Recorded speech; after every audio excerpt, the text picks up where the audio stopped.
Welcome to another episode of Monster Monday from the Ready to Die channel. This series explores the design of a creature I have built for Pathfinder 2nd Edition. The stat block for this creature can be found over on the Monster Monday blog, as well as the Twitter and Discord, all of which are linked below.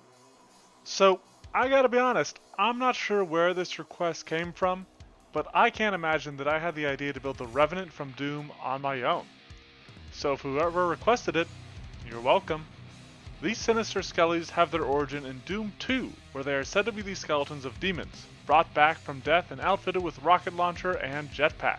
In Doom 2016, they were reimagined to be the skeletons of Marines, but I kinda prefer their original backstory, and so I built them as fiends and undead, possibly a fate reserved for demons who have consistently failed their lords, or perhaps freshly arrived souls that they don't have time to mold into actual demons. It can be a little rough to determine the threat level of monsters within Doom given Doomguy's strength and his might, but Revenants are kind of early mid-level creatures, being encountered in the 5th level of Doom 2016 for example. Based off of that, I built them at level 7. While very tall, they are medium creatures. Their flight is limited, and they use explosive weapons, which aren't exactly known for their accuracy. So they use a dexterity that isn't quite high, and a strength at the same value. They are known to make melee attacks when in range for it, typically being a heavy downward smash, and a strength of the same value represents that along with some of the might from being an undead fiend. They've got a low wisdom and constitution, and use a beast-like intelligence because of some folks on the Monster Monday Discord mentioning that it kind of attacks like a rabid animal. Its acrobatics is high, but this is mainly to grant it some extra maneuverability while in flight. Revenants are described as being somewhat fragile, and unlike many creatures with flight, it doesn't really protect the Revenant. Therefore, it uses a high armor class, but only has low hit points, that are inflated slightly by its resistances to piercing and slashing. These resistances don't really represent anything gameplay-wise, and instead are traditional resistances for skeleton, which the Revenant almost is. However, of note, is that most weapons in Doom would get around these resistances. They would likely have the concussive trait, or they're firing plasma or lasers, something like that, so I kind of like that for this. The Revenant also comes with the usual suite of undead immunities, which honestly probably shouldn't slow down players too much. In a rather ironic answer to my prayers, the Revenant breaks the trend of high fortitude saving throws to instead have a high reflex save, but its fortitude and will saves are only low, they aren't lagging too far behind. Part of me does think that the reflex save is maybe a little too high, given it's not quite high dexterity, but I think most creatures need at least one high save, and it definitely wasn't going to be one of the other two. As mentioned, the Revenant does have a fairly hefty downward smash it uses when forced into melee, which is represented by its fist strike with a high attack bonus, but only moderate damage. Its rockets automatically include splash damage, and therefore only use a moderate attack bonus, with moderate damage, though the max damage of them is a little bit higher than normal. Notably, because of the splash damage, even on a miss, they still get to deal this damage to their target. The design of the Revenant ended up including a slew of single action abilities that it has to combo. I'm a big fan of interactivity in a creature's kit, and while this is kind of forced interactivity, I'm still a big fan. Central to the Revenant's kit is its rocket boost, which is a single action to let it fly. However, this flight only lasts until the end of its turn, and it specifically falls afterward, representing the slight clunkiness of its jetpack. This means that it needs to either land or else be somewhere it can fall and land safely, like 5 feet over a ledge or other platform. It is specifically important for the Revenant to claim this high ground for its area type attack, Barrage. This is only a single action that deals limited use area damage at a high DC. It also has a low cooldown, but admittedly using this does exhaust its missile supply, leaving it unable to fire any rockets until it has built up a fresh stockpile, and this ability is usable again.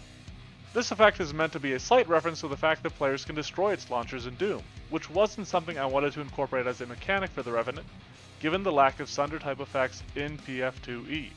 This does combo with Rocket Boost, or the Revenant simply having high ground, as this doubles the area that it can affect with its barrage when it is targeting a lower leveled field. Within Doom, the Revenant can fire homing missiles amidst its regular rockets. I struggled with a bit on figuring out how I wanted to realize this ability before I settled on the Prime Homing Missile action. This functions similar to a metamagic, or spell shape as it will come to be called, effect that modifies its next rocket strike.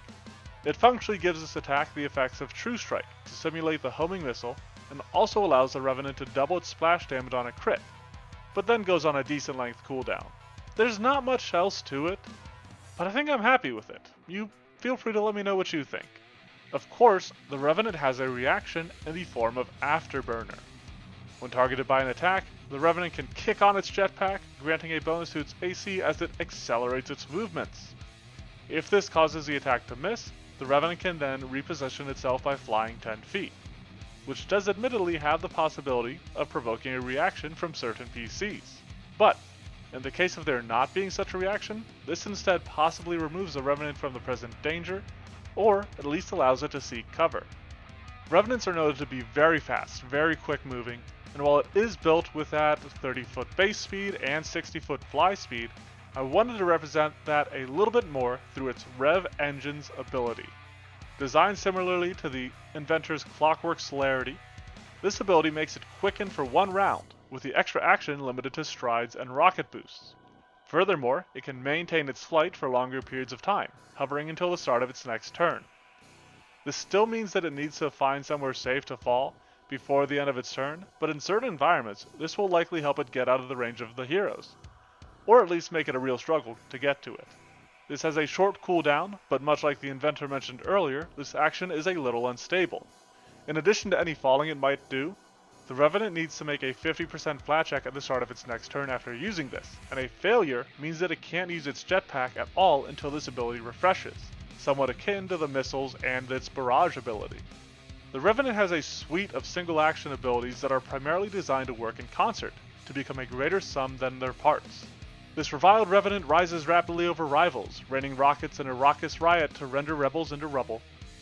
This was a fun one, but it's always a little tough mixing the high-tech settings into Pathfinder.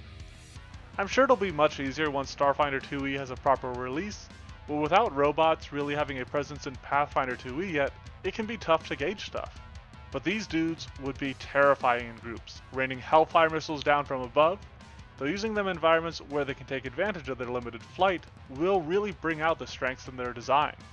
Let me know what you think of the Revenant and what other monsters you might like to see in a comment. I think I'm going to try to hold off on doing other high-tech based monsters like this, at least until Starfinder 2e comes out, but this was a fun exercise to get the old brain juices flowing. You can check out the Monster Monday blog and Twitter for the stat blocks, or hop on the Discord to join the monster making and general tabletop discussions. These posts also include a Pathfinder 1st Edition version of the monster, along with a D&D 5e conversion. Thanks for watching, and have a monstrous Monday.